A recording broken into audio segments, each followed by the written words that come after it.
Nuclear fusion is the coming breakthrough of the future, hopefully the near future, that will do more than any other to totally transform the potential of the human species.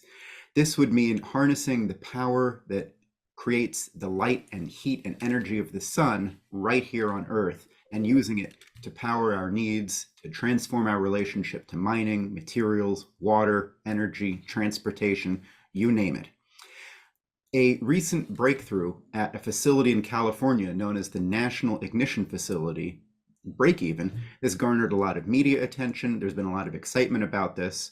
So today, me, Jason Ross, with the LaRouche Organization, I'm going to be interviewing Paul Gallagher, who is the economics co-editor of EIR and the former executive director of the Fusion Energy Foundation. Welcome, Paul. Thanks. Glad to be here. So let's jump right in about this breakthrough at the National Ignition Facility. What does break even mean? What happened? Well, I think the most significant fact here is that this facility, which is called the National Ignition Facility at the Lawrence Livermore National Laboratory, has been experimenting for quite a long time. And very suddenly, over the past 2 years, in a series of experiments, achieved a 50 times, not 50%, but 50 times improvement in its results over just a series of what appeared to be 3 or 4 shots, 3 or 4 experimental operations of its fusion device or its laser device in a period of about 2 years. That's a tremendous surge of progress towards the achievement of fusion energy, and it included in the process, for the first time ever in any fusion experiment anywhere in the world, the fact that the device, the laser target and fuel target device, produced more energy out, more power out than the lasers put in. So it went beyond breakthrough by about 50%, 3 megajoules compared to 2 megajoules of laser power in, 3 megajoules of power or work out. That's a result which has never been achieved before in any fusion experiment. So this, despite the fact that the facility was built in order to do work connected to the military, to the U.S. military, nonetheless, this is really a very important signal that fusion power could be coming close, a lot closer than people think. And it's a signal which applies to many fusion research and fusion R&D lines, even though they may not have the same kind of device or the same kind of design that's involved here. So justifiably, this was reported in scientific press and some popular press around the world, and a press conference was held by the Department of Energy involving a lot of the team leaders from this National Ignition Facility, involving the Secretary of Energy, Jennifer Granholm, involving 4 or 5 of the Washington agency heads who are responsible for funding this program, and also involving the overall director of the program. That was justified. This was, again, unprecedented and extremely important for the prospect of fusion coming much closer than people have thought it was. Now, Paul, so I just want to make sure we can all understand what actually happened in this thing. So the National Ignition Facility is a facility where some 200 lasers all converge on a tiny fuel pellet, and then that's where the fusion happens. What's fusion? What's actually happening inside that pellet? And then I want to ask you what this has to do with national defense. All right, well, here's a schematic of it. This is a laser array, which is huge. It's also old. This program goes back to the laser array was built up in the early 1990s using 1980s laser technology, but it's huge, produces a tremendous amount of laser power. It's about close to 900 feet long, this array of lasers. And it's all comes to a focus into the two ends of the cylinder that you're looking at, wherein there is this is a very small cylinder, wherein there is an even much smaller pellet of fuel, has deuterium, tritium fuel in it. As you can see here, the lasers are not directed on the fuel pellet, but rather they're directed on the walls of that little cylinder. And what that does is it generates an X-ray flux, a very precise and symmetrical X-ray flux from all directions. And it is that which causes the fuel to shock compress very, very rapidly and essentially implode and then explode with energy. In addition, there was a strong electric coil arrayed around this small cylinder in such a way as to create a very strong magnetic field around the what had been pushed in and imploded, then effectively the exploding deuterium tritium fuel, to create such a strong magnetic field around it that further compressed the fuel so that the explosion of it did not result, and this is of course a very tiny explosion, but so that it did not result in the sudden cooling of the whole superheated fuel pellet, but rather compressed and kept in that energy. Effectively a hybrid here of magnetic confinement, which we usually think of in terms of the Tokamak design, where the plasma, the superheated plasma, is confined by magnets. And on the other hand, the inertial confinement, where the superheated plasma is confined very sharply in a shock way by lasers, or conceivably other kinds of beams, but here definitely by lasers. This effectively is a hybrid of the two. And this is only true for the last 2 years or so. And it coincides with, that is, the addition of this magnetic field is only true for the last couple of years, and it coincides with the extraordinary advance in the results, which they got to the point in a series over the last couple of years, to the point where there was an article just before the December 5th experiment, which achieved break even. Just before that, there was an article describing this in a scientific publication, how the addition of this magnetic field had increased the heating already before this latest test by 40% and tripled the amount of energy actually produced, generated. Then with the December 5th experimental shot, the results got still much better than that. And so you actually had this 50% over break even, which came out. Mm-hmm.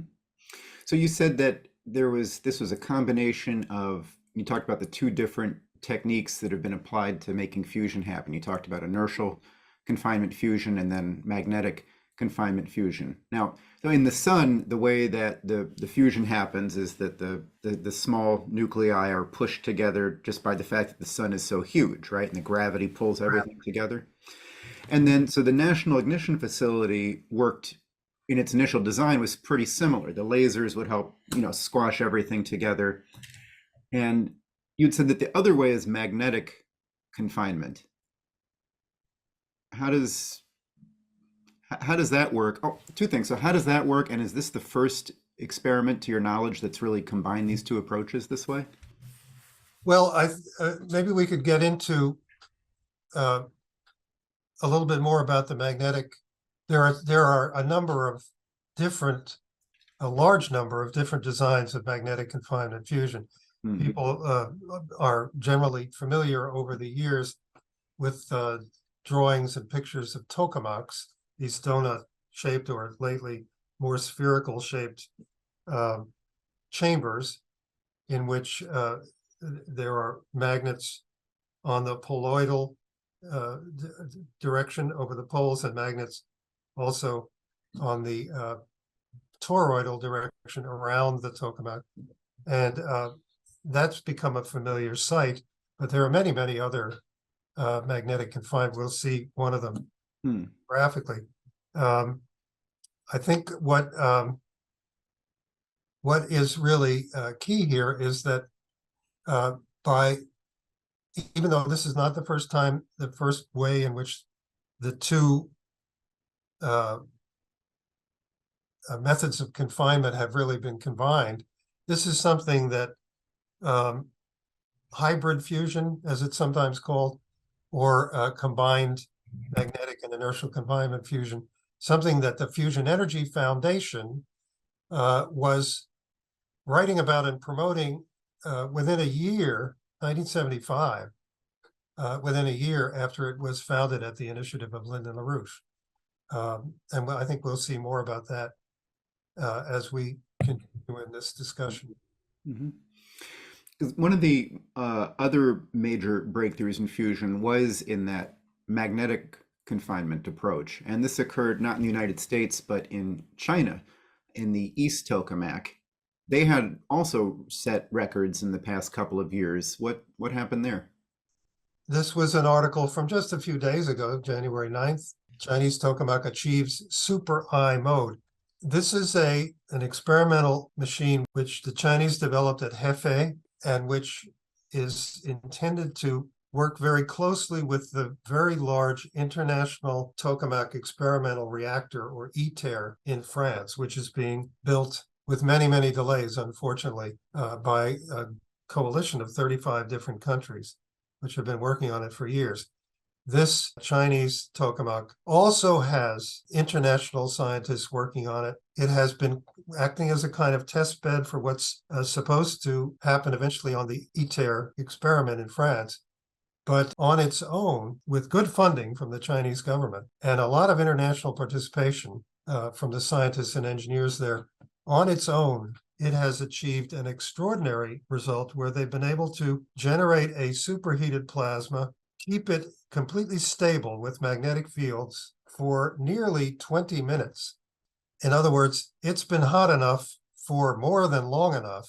It has only not been dense enough to get break even in the way that this Livermore experiment just did. That experiment kept that little pellet of fuel hot enough and dense enough for long enough for the fuel to actually ignite and begin to burn on its own and produce more energy out than in.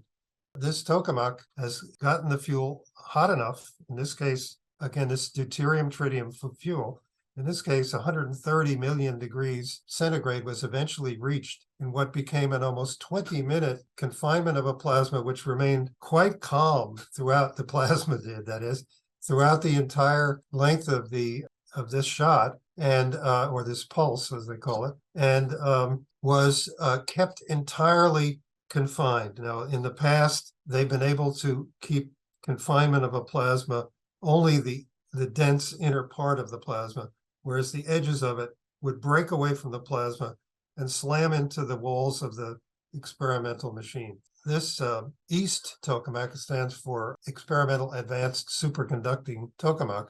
This one kept that confinement not only in the center of the deep plasma, but also around all of the edges of it, kept it perfectly confined for nearly 20 minutes. It obviously was confining itself. This became a self-organized plasma. So this is very important in its own right, to be able to confine that plasma at such a high temperature for so long. And they could have kept going longer if they wanted to, and they will.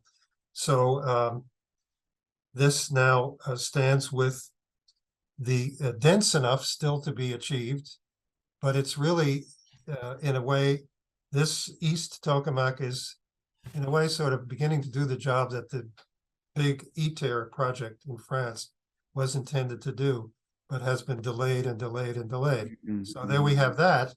In terms of magnetic confinement, that's a real breakthrough too. This East Tokamak, you brought up how it is similar in its overall design to the huge ITER project that's still underway for international construction in France. opportunity for collaboration with Chinese scientists has really taken a hit for Americans and for the US in recent years, with the FBI going after Chinese scientists or American scientists of Chinese descent working with Chinese institutions. I know in the space program, the Wolf Amendment, the Congress has essentially forbidden cooperation on manned or crewed space between the US and China. How international in scope is the East Tokamak's research in China? Is this something that's open to scholars from other countries, or could you say anything about that? Yeah, this is a pretty transparent program. There are scientists and engineers, at least from Russia, Korea, India, Australia, and Germany, working there, and it is otherwise pretty transparent about its results. This is a crucial element of international cooperation in fusion of the kind that the Fusion Energy Foundation put forward already in 1979 and 1980 as the way that fusion could be achieved. One, with sufficient funding, that there could be robust experimentation going on as rapidly as possible in many, many parts of the world. And two, that all of this work would be transparent and be cooperative in the sense that the results being discussed, as soon as they were achieved, as soon as they were confirmed, the results of various experiments on various devices being discussed by scientists all over the world right away, so that they could apply what had happened to their own work, and they could also make suggestions. This has not been the case, and especially now, both a great deal of additional funding is required to make these advances real, and breaking down the rather absurd barrier that now exists between fusion work in the United States and in China, where really, if the heads of Chinese programs come to an international conference to describe what they have been doing, then U.S. scientists are not supposed to be at that same conference. They're not supposed to be there listening, so that if the sponsors of the conference really want the U.S. scientists there, then the Chinese scientists are supposed to stay home. It's an absurd situation. Sounds like a joke. This It's is real. a very bad one, a very, very bad one. Uh-huh. Progress of fusion. It when you think about the benefits both from more funding, but then also from being able to share research so that there's not unnecessary duplication of effort or the opportunity not to learn from each other. I got to interject. I want to read a paragraph here of a quote from a speech at the United Nations by John F. Kennedy on September 20th, 1963. It's not about fusion and it's not about China, but it's about space and the Soviet Union and international cooperation on this. Kennedy said, "Finally, in a field where the US and the Soviet Union have a special capacity in the field of science, there is room for new cooperation, for further joint efforts in the regulation and exploration of space. I include among these possibilities a joint expedition to the moon. Space offers no problems of sovereignty. By resolution of this assembly, the United Nations, the members have forsworn any claim to territorial rights in outer space or on celestial bodies, and declared that international law and the UN Charter will apply. Why, therefore, should man's first flight to the moon be a matter of national competition? Why should the US and the Soviet Union, in preparing for such expeditions, become involved in immense duplications of research, construction, and expenditure? Surely we should explore whether the scientists and astronauts of our two countries, indeed of all the world, cannot work together in the conquest of space, sending someday in this decade to the moon not the representatives of a single nation, but the representatives of all countries." That outlook, I guess, is embodied in a way in the ITER project in France, which is a large international consortium. Just to some of the issues that occur with the projects you mentioned so far. So the National Ignition Facility, a lot of what it does is related to essentially weapons testing. Is that right? That's really where it gets most of its funding. Yeah, So, this is where it gets all of its funding through the National Defense Authorization Act and the National Nuclear Security Agency at the DOE. That's where it goes through. This comes from 50 years ago or so. People know perhaps that when a thermonuclear weapon if it were to be exploded, the way in which these warheads were exploded when they used to test them is that they are the thermonuclear fusion fuel is surrounded by effectively surrounded by fission fuel, that is the fuel for an atomic bomb, and the detonation of that fission fuel is what causes the thermonuclear explosion with such incredible power to occur, but also means that a great deal of radioactivity is scattered with it.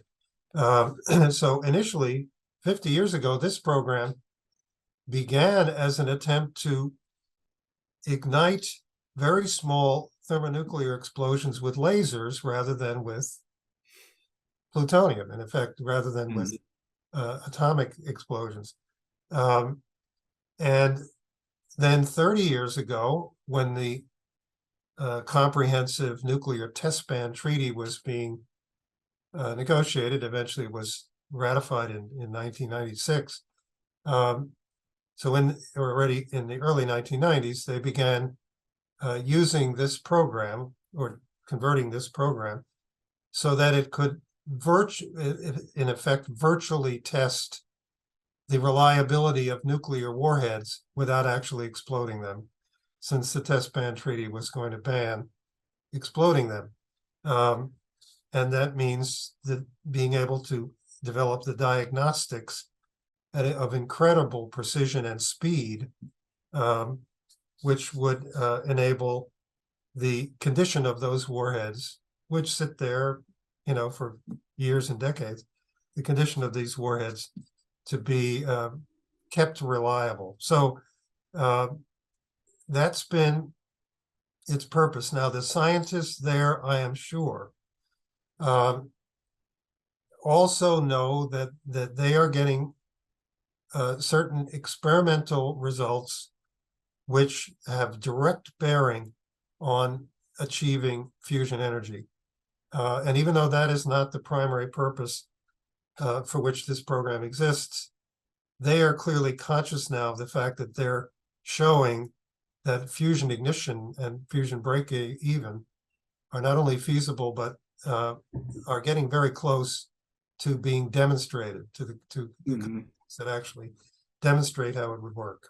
So even though they know that this huge 900-foot long laser array that they are working with is not any kind of prototype for a fusion power plant and will not be, nonetheless, what's occurring right in that that compression chamber where the fuel is actually detonated by that lasers and then the X-ray flux, what's occurring there is very important to the entire worldwide field of fusion development.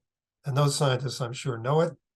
And in fact, the Secretary of Energy claimed it in her press conference on this breakthrough when she said that it was good news for a decadal intention of the Biden administration, that is within 10 years, to commercialize fusion energy. I'm sure this was news to a lot of people that they are going to somehow commercialize fusion energy in a decade with the level of funding, invisible funding, effectively, that exists.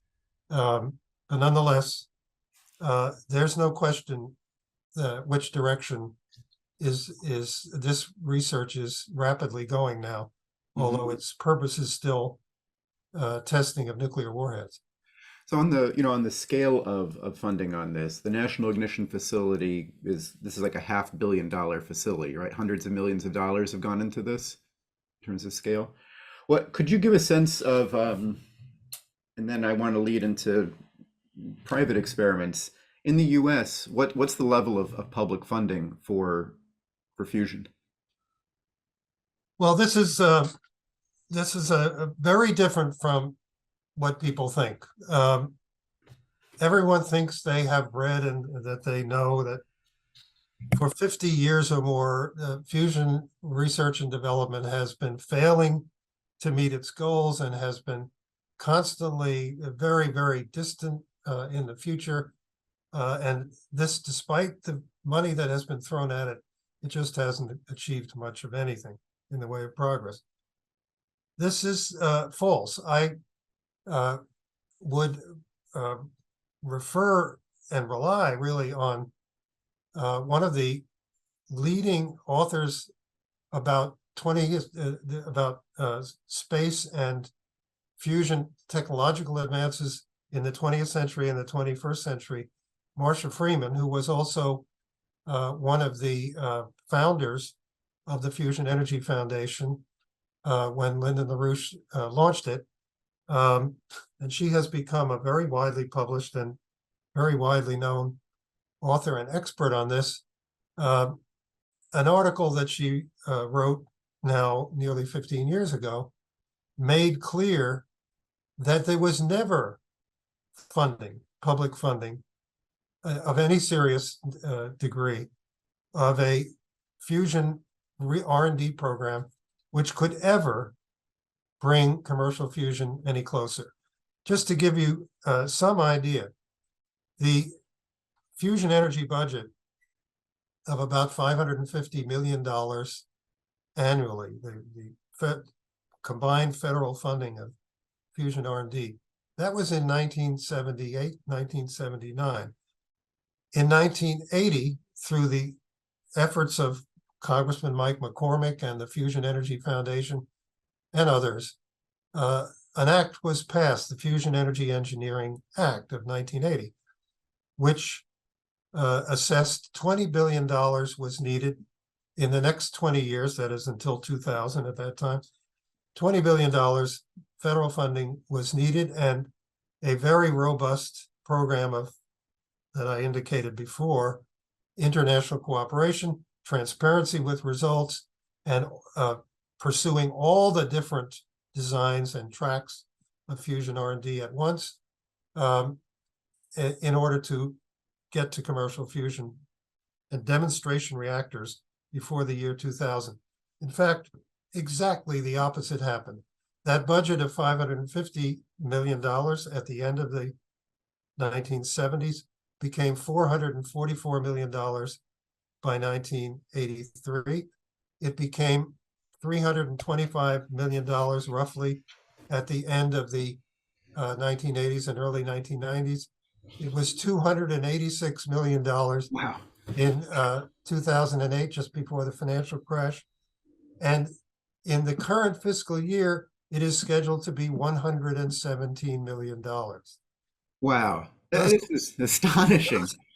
That in itself, combined with the fact that the Tokamak fusion test reactor, for example, at Princeton, which achieved extraordinary results, temperatures much higher than you hear about now, 500 million degrees centigrade. That was, after achieving these results, shut down. The superconducting super collider experiment in Texas was canceled without ever operating. The what was called the plasma mirror experiment at Lawrence Livermore was canceled without ever, was built and then canceled without ever operating. There were program after program after program, because you had Malthusians epitomized by James Rodney Schlesinger, who was the Department of Energy head in the Reagan administrations. Malthusians who deliberately wanted to cover up any achievements that were being made in fusion research and wanted to starve fusion of funds because of unlimited power to them suggested unlimited people Mm. and unlimited living standards of those people. And they were for war. They were not for that kind of growth. They were for confrontation and war with Russia, with China, and they just killed it. And so throughout this entire period of the last 50 years, there has never been serious federal funding in the United States, which once was by far the world's leading program. There's never been serious funding of it at any point, and it's now gotten to a ridiculous point that the $117 million in non-military fusion research funding from the federal government in this fiscal year is going to compare with $641 million in federal funding for that Livermore National Ignition Facility, Wow. because that funding comes under the National Defense Authorization Act and has the primary purpose of, let's say, testing the reliability of nuclear warheads on weapons. So that's 5 times, it's almost 6 times as much as the combined federal support for all the other R&D efforts Wow. in the national labs Wow. and so forth. What So a it gives you an idea. what a powerful statement of what the intent is. I mean, hearing about some of these breakthroughs, like the two main ones that we talked about here, the National Ignition Facility in particular, the East Tokamak, it makes me wonder as a person who, I was born in 1980, and I think, what should have already happened compared to, I mean, these breakthroughs are great, but also, when you put it in this context where it seems like the people running the fusion program in the US hated fusion. They didn't really want fusion power. I mean, this is those numbers you went through. It's like the only part of the federal budget that's shrinking. It's kind of astonishing. Probably true. Yeah, no, it wasn't the people who were running the fusion program. In fact, some of them in that period demonstrably resigned. Mm. A gentleman named Edwin Kintner, Dr. Edwin Kintner, resigned, I believe, in 1980, the early 1980s. I'm not remember exactly which year. It may have been as early as 1981, because breakthroughs that are comparable to the one I described at the beginning occurred in the Princeton Plasma Physics Laboratory and in the Tokamak test reactor that was built there. Breakthrough, I mentioned 500 million degrees centigrade. Breakthroughs occurred there, which were absolutely suppressed by Mm.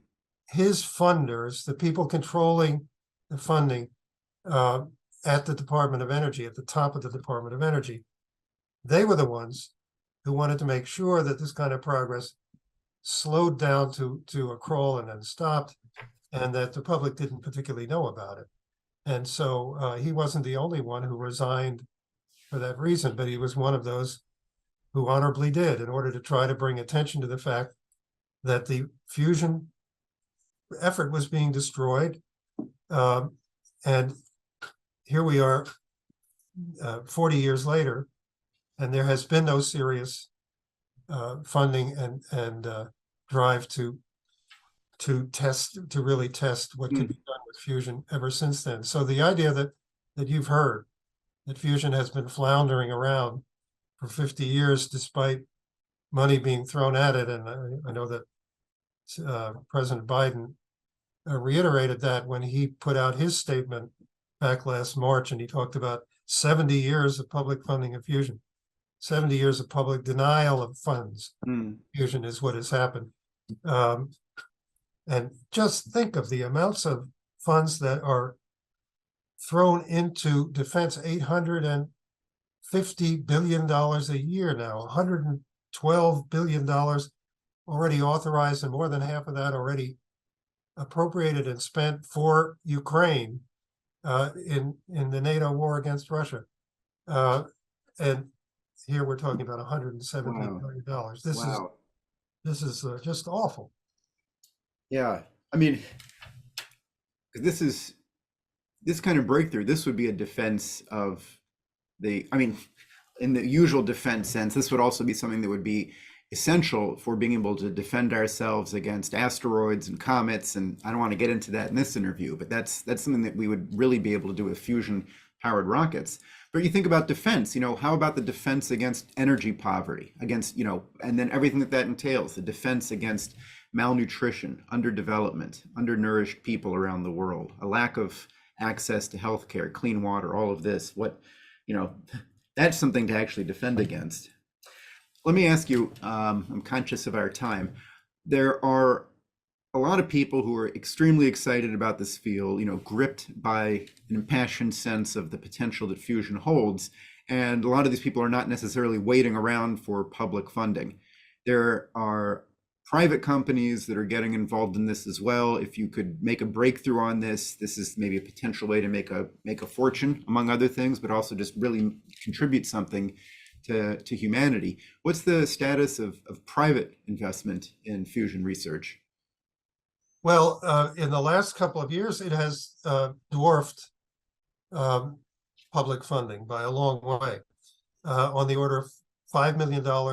I'm sorry, $5 billion with a B, $5 billion in new investment that has gone into more than a dozen private companies working on fusion designs of many different kinds and funded by venture capitalists, by billionaires and so on, or invested in. I shouldn't say funded in the sense that these are investments, but they're making these investments in a whole series of lines. Now,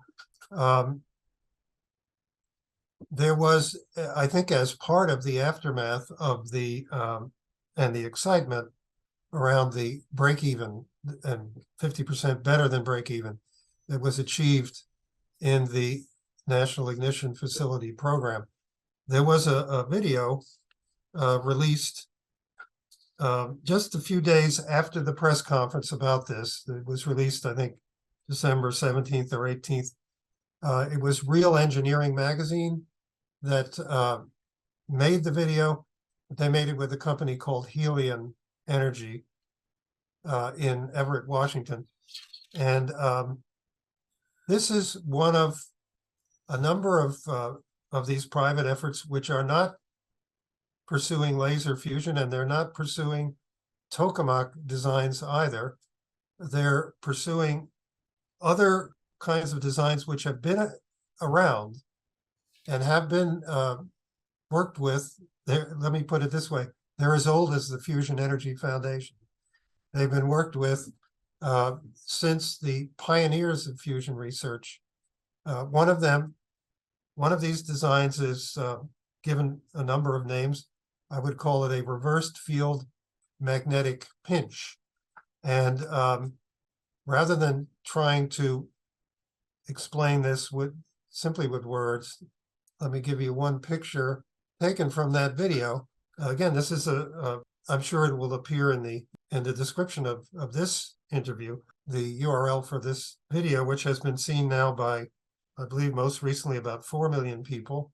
It's 30 minutes long, and it's extraordinarily detailed. And this is new for these private fusion programs. They are proprietary. They are not set up to share their results in detail with other fusion companies and other fusion programs. They are pursuing what they hope will be commercializable fusion results within a close period of time, within a short period of time. So it's extraordinary. I think that a video of such detail, involving a very detailed interview and demonstration of all parts of the facility by the CEO of it, that would appear and that would get such wide circulation. So that's a very good thing. By a reversed field magnetic pinch configuration, what I call it, because that was the old name for it, and they call it a reverse field design. What you're seeing here is a long, I don't know the length of this, perhaps it's 20 meters, 30 meters in total, with two symmetrical ends, two symmetrical shrinking ends of this cylinder. And these coils are generating very strong magnetic fields, and particularly here in the middle. And what you're seeing here is plasmas which have been generated at either end by fuel being injected in, trapped magnetically and heated magnetically to relatively low temperatures for this, 1,000,000 degrees or so. And then at this point in the video, these two are just beginning to be magnetically accelerated towards each other at millions of kilometers per hour speed until they collide in the middle. These experiments many years ago used to be called colliding beam experiments. They collide in the middle and are simultaneously, as they collide with each other simultaneously and very strongly compressed by a magnetic field in this area, and also by the fact that the cylinder itself is shrunken in that area. And the magnetic field lines become more and more and more compressed, and they in turn compress the plasma, the ions, the electrons and positive ions in the plasma. So that what you're trying to do here is actually combine a very strong magnetic field with a ionized plasma, which is in effect a current, and therefore to create another electrical current directly. So in other words, not to produce neutrons, which produce heat, which produce steam, which produce rotation of a turbine, which produces, by rotating around a magnetic field, then produces a current, but rather to directly produce a current in this central combustion chamber. I would call it a combustion chamber here. A current will be directly produced from this chamber, and the more rapidly, the larger number of times you could achieve this collision of the two plasmas while they're being very rapidly heated from 1,000,000 or so degrees up to 100,000,000 degrees and more. The more frequently you could do that per minute, per second, and so on, the more piston-like production of energy and directly an electric current from that central chamber could take place. In addition, they're using a fuel combination of deuterium and helium-3, which in itself has been known for many, many years to be potentially the best fuel for fusion reactions because of all of the charged particles that are in that plasma and the relatively low energy involved in neutrons in that plasma. That means that those charged particles can be easily confined by magnetic fields and can be directed. So this is this kind of magnetic pinch, I would call it, is characteristic, I think, of a number of these private, in one way or another, a number of these private fusion companies. And I think you can begin to see a certain similarity between the lasers coming in at the two ends of the cylinder in which that tiny pellet of fuel is contained in the Lawrence Livermore National Ignition Facility, and the way in which the two plasmas are being accelerated to smash into each other and be magnetically confined in this central chamber, especially now that the Livermore experiment has included a strong magnetic field being used to confine that exploding fuel. I think we're really getting somewhere here. And if these things were simply being shared widely and had the funding to accelerate what they're doing, given the fact that they are private companies and they are not necessarily going to tell the federal government everything they're doing in tremendous detail, nonetheless, if enough effort is given to that, funding effort is given to that and accelerates it further. But again, it's almost laughable to think of these venture capitalists and billionaires having put $5 billion in the last 2 years into this, while the federal government is putting $117 million Wow. as an annual. And let me show you one other thing. This is just before September of last year, just before the latest breakthrough. This is also the Department of Energy, and they're announcing a milestone-based fusion development program. 50 billion? No, 50 million. And that is, it's not clear from this press release, it's not clear over how many years that 50 million is supposed to be dispersed, but it is, as it says, the program will support for-profit entities like these private companies who may team with national laboratories, universities, and others to meet major technical and commercialization milestones. That is definitely the right way to do it, at least if you confine yourself to the United States. But these universities are all over the world, and so are the national laboratories of laser energetics and plasma physics all over the world. And in, probably the most dynamic program at this point, that of China. So this approach needs not 50 million, at least the 5 billion a year that has been put into this, just this private venture capital in the last 2 years. And it needs to be global, international cooperative program. I'd like to read you again a statement that Marcia Freeman, who I described as maybe the most widely expert and published writer about this subject over the last 50 years. She said about this just today, for decades, men of science and engineering and people of vision have been imagining what the harnessing of fusion power would mean for the future of mankind. It was recognized that with a fusion-propelled spaceship, an explorer could study any and all of the planets in situ over the course of a single lifetime and make that goal. The father of human space travel, Hermann Oberth, who said the goal was to make all worlds habitable. That, as further breakthroughs are made in developing fusion power, is a worthy goal for all of humanity. That's what Marcia Freeman said today. And I think that's as good as I could say it. I think that's right.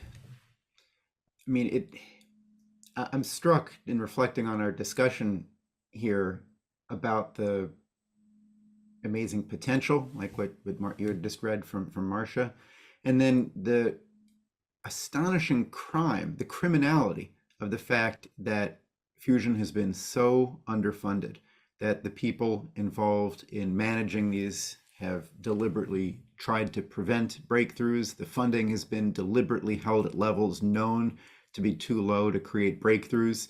Meanwhile, we have invested quite a bit of money into things like windmills and solar panels and this sort of thing, which have no potential to be a fundamental upshift in the energy power of our species. I mean, the density of energy in nuclear fuel, already even with uranium fuel, it's 1,000,000 times beyond what you get with chemical fuels. Fusion is even more than this. This is the most crucial breakthrough for us to make. What a crime that it has been held back, and what a promise it holds for the future.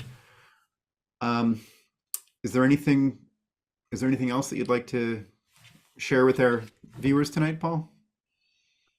Well, I think one other thing we haven't dealt with is that, except implicitly in what I just quoted from Marcia Freeman, is that many of these extraordinarily new technologies, new powers that the human race could have for industry, for exploration of space, many of these will come from this work before commercial fusion power plants are put online, if it's pursued in the robust way that it has to be. Now that it's clear that this is coming a lot closer, applications like the use of plasmas, accelerated plasmas, to accelerate by reaction, to accelerate spaceships, rockets for long distance space travel. That's an earlier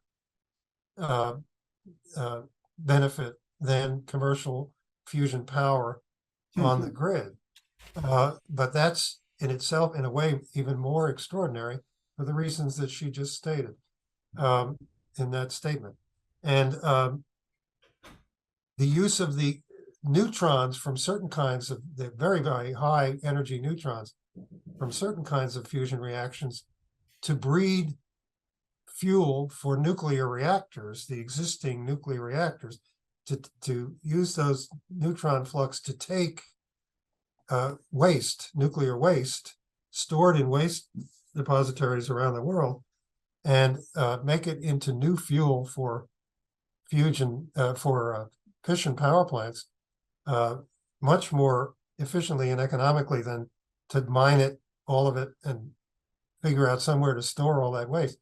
That is available certainly in this decade. In fact, in China, a what they call a hybrid fission fusion plant, purposely in order to breed that fuel, is already being constructed, a demonstration plant. And it's being constructed in association with that East Tokamak in Hefei. So all these things, the laser industrial revolution really being completed, the X-ray laser, a medical breakthrough which came directly from that work at Livermore that we described at the beginning.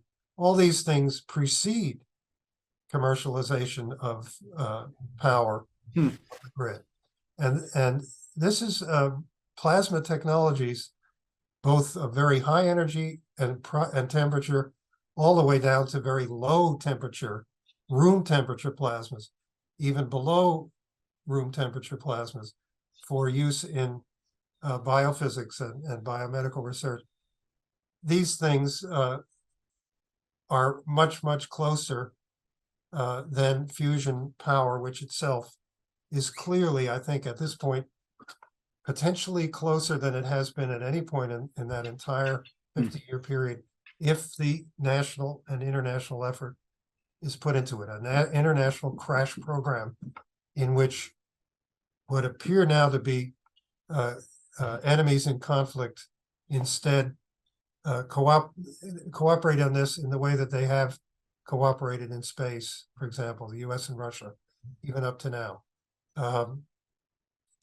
There's a tremendous amount that will surprise people who have been perhaps lulled a bit by all this talk about fusion always being 30 or 50 years away, whatever it is. Nothing but a sustained falsehood. So that's what I've got to say. Great. Well, thank you very much, Paul, for that. That's a lot to think about. For our viewers, you can read a bit more about the LaRouche Organization's views on fusion energy and also on space travel in the report that we put together, The Coming U.S. Economic Miracle on the New Silk Road. Put a link to that in the description below. If you have any questions for Paul, you can leave them in the comment section here at YouTube. You can send them in to us by email, and we may be able to have follow-up appearances or maybe a live Q&A with Paul and others on the potential for fusion. As always, if you haven't already, please subscribe to the channel, hit the bell to turn on notifications, and if you can become a supporting member of the LaRouche Organization, that is the way that we finance our ability to bring you this material and to fight to make sure that the United States represents the potential for international cooperation on the highest levels of science, technology, and statecraft to make the world a habitable, wonderful place for the future. If we don't have controlled nuclear fusion in our future, as we've described on this show, we're definitely facing the threat of uncontrolled nuclear fusion with the threat of nuclear war. And this is by far the better choice. So thanks again, Paul, and thanks to everyone for joining, and we will see you again soon.